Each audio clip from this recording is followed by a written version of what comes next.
સુરત જિલ્લાના માંડવીનગર ખાતે ઉમા ગણેશ નવયુવક મંડળ દ્વારા ડાયા પાર્ક સોસાયટી ખાતે ઇકો ફ્રેન્ડલી ગણેશજીની સ્થાપના ભક્તિભાવ માહોલમાં અનોખી રીતે ઉજવણી કરવામાં આવી છે। માંડવીનગર ખાતે આવેલા ડાયા પાર્ક સોસાયટી ખાતે આ વર્ષે ગણેશ ભક્તોએ ભારે ઉત્સાહ સાથે ઇકો ફ્રેન્ડલી મંડપ જે બાજ અને દળિયાથી બનાવેલો છે આકર્ષણનું કેન્દ્ર બન્યું છે। ગણેશ દાદાના શુદ્ધ માટીની મૂર્તિથી સ્થાપના કરવામાં આવી છે। આ વખતે ગણેશ ભક્તોમાં ભારે ઉત્સાહનો માહોલ જોવા મળી રહ્યો છે। સરકાર દ્વારા નક્કી કરેલા તમામ નિયમોનું અહીં પાલન કરવામાં આવ્યું છે।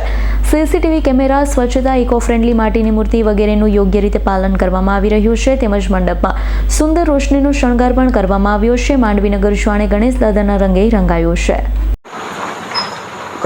જિગ્નેશ અરવિંદભાઈ પટેલ, હું ઉમા ગણેશ મંડળ છેલ્લા 2 વર્ષથી એ ગણેશ મહોત્સવનું આયોજન કરીએ છીએ। એ જ આ વર્ષે પણ અમે આયોજન કર્યું છે ને ગયા વર્ષે પણ અમે માટીની મૂર્તિનું સ્થાપન કર્યું હતું ને એ જ આ વર્ષે પણ અમે ઇકો ફ્રેન્ડલી મૂર્તિનું સ્થાપન તો કર્યું જ છે, પણ એની સાથે અમે મંડપ પણ ઇકો ફ્રેન્ડલી બનાવ્યો છે ને સૌને ગણેશ મહોત્સવની હાર્દિક શુભેચ્છા। તમે આ અંગે સીસીટીવીનો અમલ કર્યો છે ભાઈ?